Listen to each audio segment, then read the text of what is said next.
Hello people. I have my ink on my hands. It's Inktober. Look at it. But time for another SCRAWLRBOX? Let's look at it. Yes!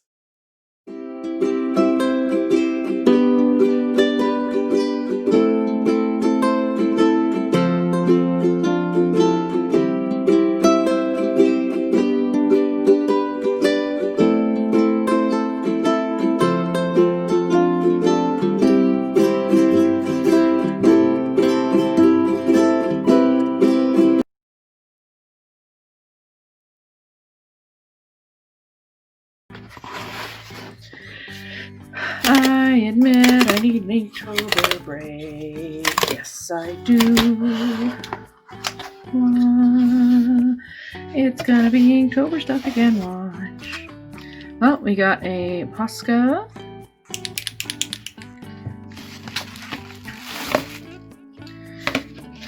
We have Posca art. We have marker sketch pad, which is interesting. So it's smooth, acid free, and I'm gonna guess it's gonna be more Poscas. And it is. We have a pink, we have a blue, we have a purple, we have our cheat card, we have a white, a pencil, 2B, a big old candy, drumstick, rhubarb, and custard. Now that is European. And a Faber-Castell Eco Pigment. Oh my gosh. No, that's Winsor Newton. Echo Pigment. Cool. It's like slick and shiny and then textured here. That's a weird marker. 0.6. Alright, so here is our sticker. Nice texture between this pink and this green. Purple, green, pink, white, black, pencil, pen, candy. It's time to get creative and dig deep into your imagination. With this month's box, we step away from landscapes, portraits, and observational drawings and create something we've never seen before. Invent a creature or character.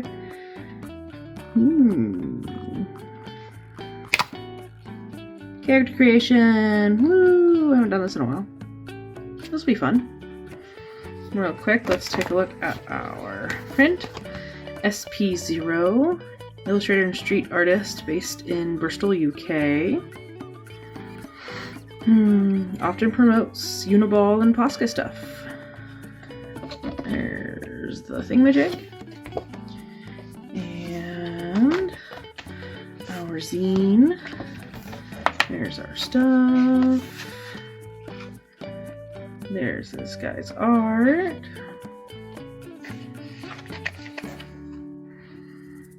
Posca pens. Art from last time. 2 last times ago. And street art. Which is good because I'm actually teaching street art in like a week in my class, so I might steal some stuff from this.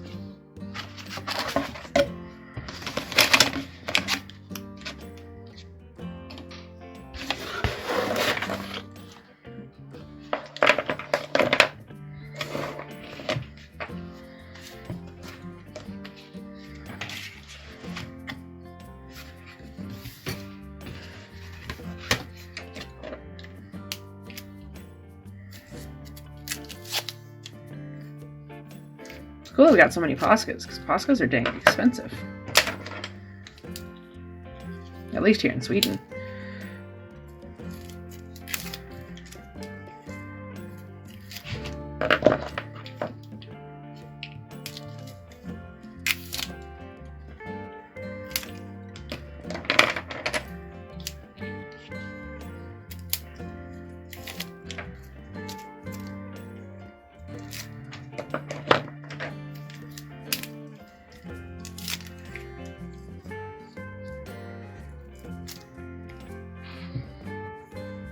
So I had a lot of fun just relaxing with this one and chilling out. I started just by drawing a bunch of random scribbles, and then from those random scribbles I followed some of the lines and found a face. After finding the face, I drew and figured out what I wanted it to be, and then started coloring in. And my first one I got was this like one-eyed, mouse-eared green alien guy. And he's so adorable. Like, look at him. He's adorable.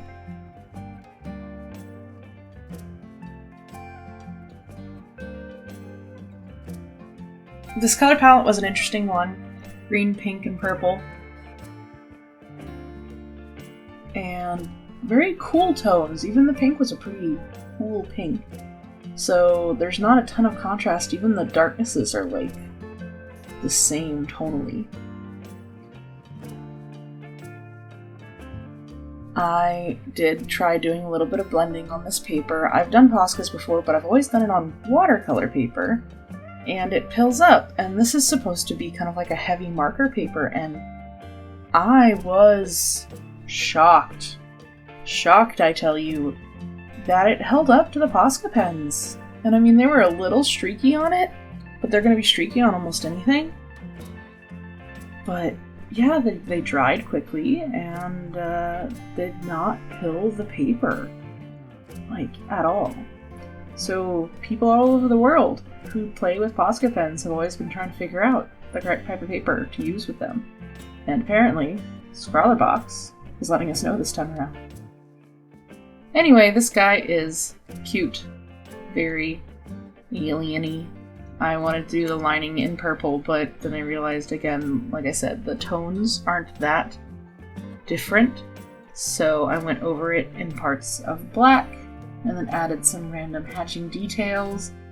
I found it a little weird to have a black liner pen and a black liner Posca at the same time. So I tried to use them for different things and like slightly different thickness of lines and textures, and all in all, this guy's kind of adorable and probably my favorite one out of the three I did.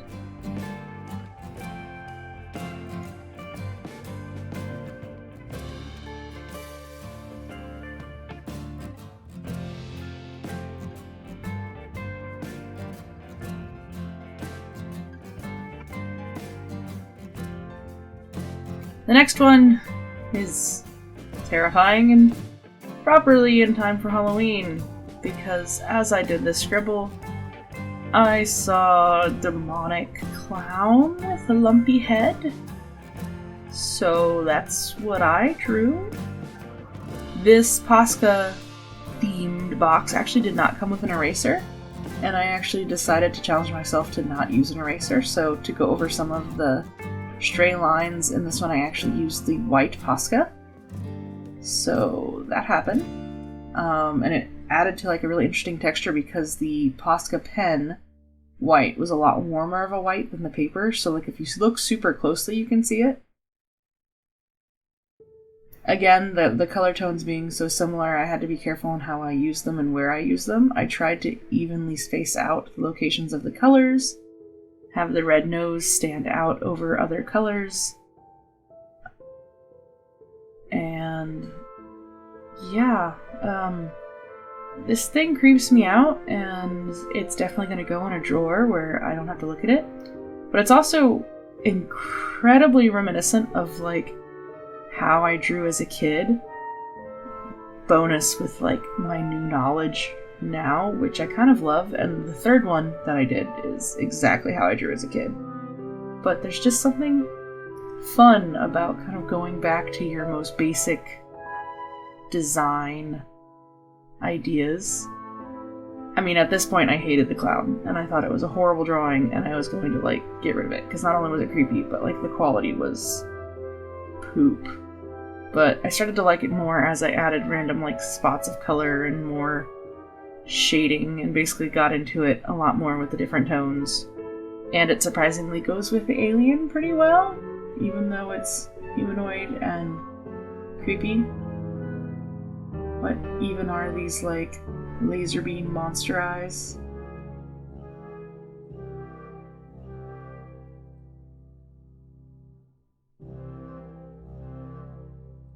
I always tell my students that art looks bad before it looks good.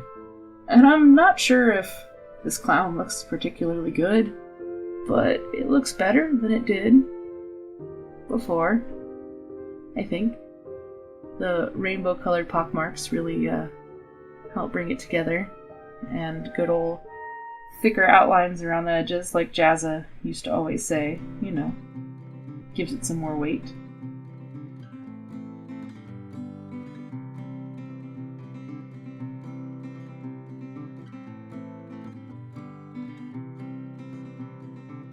So yeah, here's my creepy clown dude.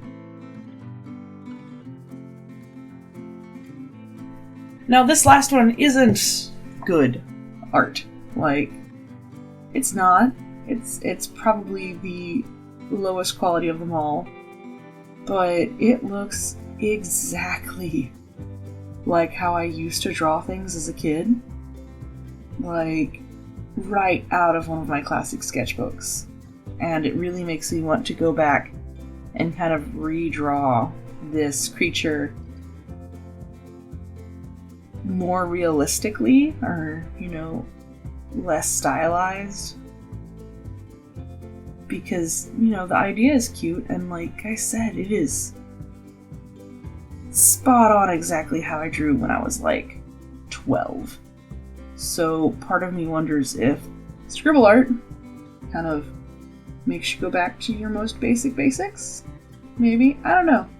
I'll have to test this theory some more and do this some more, because it felt weird, but it felt good to go back in time as far as art goes. So we have a manatee horse camel that's fluffy with a anglerfish lure. Yeah, doesn't make any sense, but I had fun with the colors and the shapes. Wound up some really poofy curly shapes, so I got a poofy curly critter. When I was a kid, I used to love doing drawing games like this. I was notorious for walking up to random people. And being like, give me 3 animals? And then I would mix them together, and they almost always looked something like this. Not anatomically correct, and not really good drawings, but creative and fun. And, I mean, I've always loved creature design.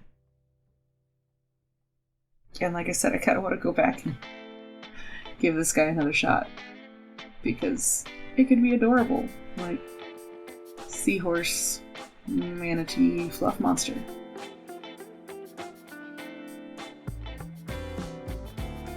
I tried to do the colored outlines again, using all 3 colors, and I kind of think it gave it a neat appearance. I might have gone a little overboard with the white to separate the different layers, but he's so fluffy, and he looks so grumpy, and there's a little baby egg or something. You don't need to put logic into scribble art. It's scribble art. I suggest you guys do scribble art. There's something relaxing and fun about it, and, you know, childlike. And we all need it, especially after Inktober. I'm almost done. I'm behind. I will probably put my final video out next week, and I'll be glad to be done with it. I'll be glad I did it, unlike this clown. Alright guys, I'll see y'all later. Thank you for watching. And of course, thank you to Jamie, Hans, Cindy, Kaze, and Mom and Dad for your unending patience. I love you all, and happy October.